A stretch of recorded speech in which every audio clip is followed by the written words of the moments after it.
राजनीतिक जलसा नहीं। लोग मानते होंगे, लेकिन जब भौतिक युग में, कंप्यूटर युग में, अंतरिक्ष के युग में कोई 37 इंच जगह देने के लिए तैयार नहीं हो, उस जगह गौ माता की सेवा के लिए कोई अमरचंद 37 बीघा जमीन दे दे, तो आप सब लोगों का धर्म के प्रति, आस्था के प्रति अनुराग स्वाभाविक है।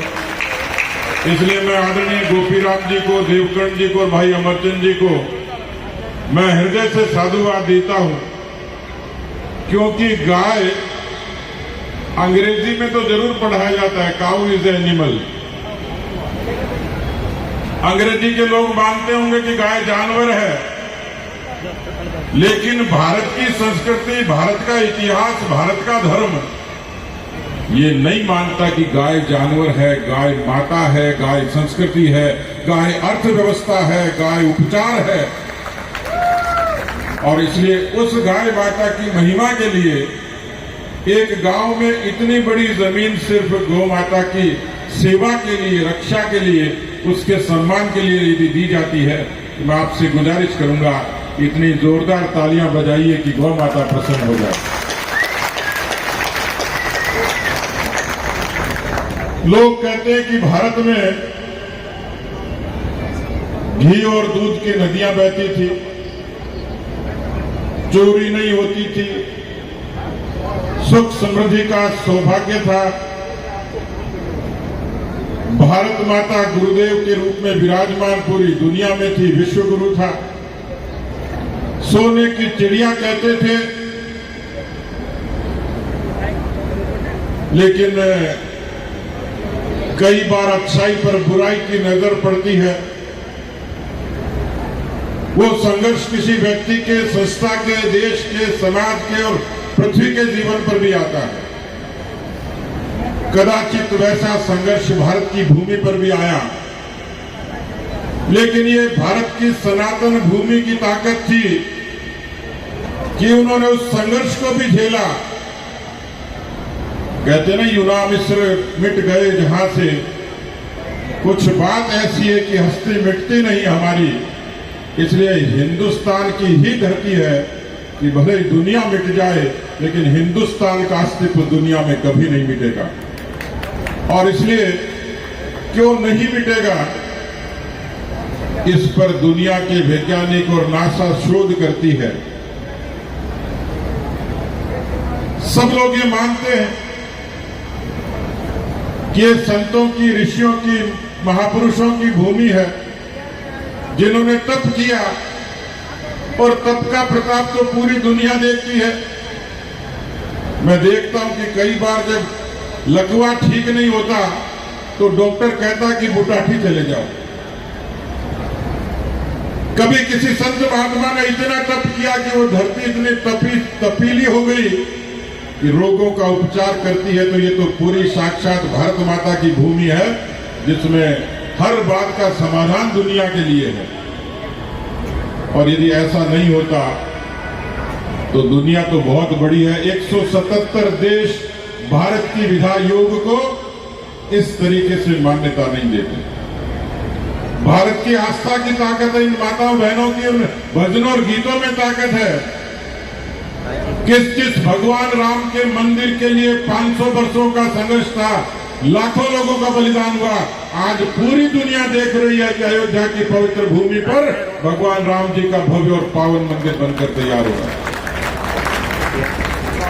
ये नागौर की धरती, जहां 36 कौम के लोग जब इस धरती पर, क्योंकि यहां जो लोग बैठे उनके भी पसीना आ रहा है, लेकिन इस धरती का 36 कौम का किसान जब हल चलाता है और उसके परिश्रम से जब पसीना गिरता है तो ये धरती अन्नपूर्णा होती है। उसी किसान के घर में 36 कौम में पैदा हुआ कोई पांचू राम जब सीमा पर लड़ता है तो इस भारत मां की आन बान शान की रक्षा होती है। और इसलिए ये सैनिकों की, शहीदों की धरती, उन परिश्रमी किसानों की धरती, उस धरती पर एक किसान बेटे का इतना अद्भुत अभिनंदन। मैं मानता हूं कि आपने मुझे वो प्रेरणा दी है कि समाज हमें बहुत कुछ देता है, हम भी तो कुछ देना सीखें।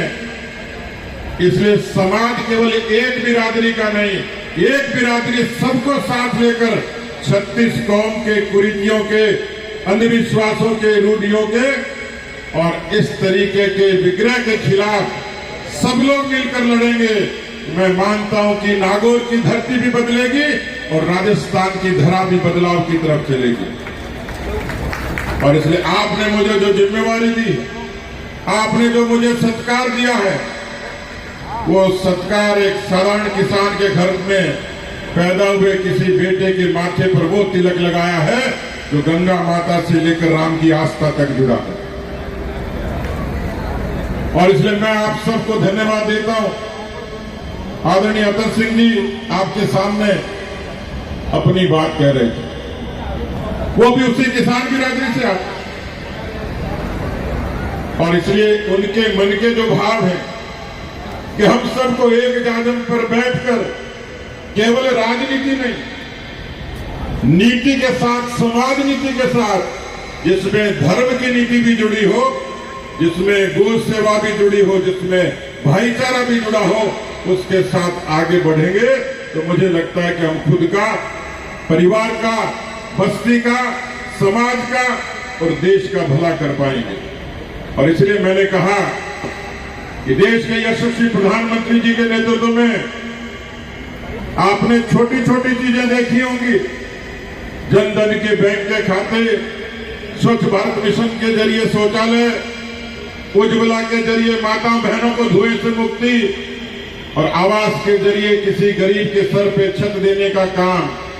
और उसी तरीके से इन शूरवीरों की और शहीद नायकों की धरती पर तिरंगे का सम्मान जो 370 को खत्म करके भारत के यशस्वी प्रधानमंत्री ने दुनिया को संदेश दिया है। मैं आप सब लोगों के प्रति नतमस्तक प्रणाम करता हूं, अभिनंदन करता हूं।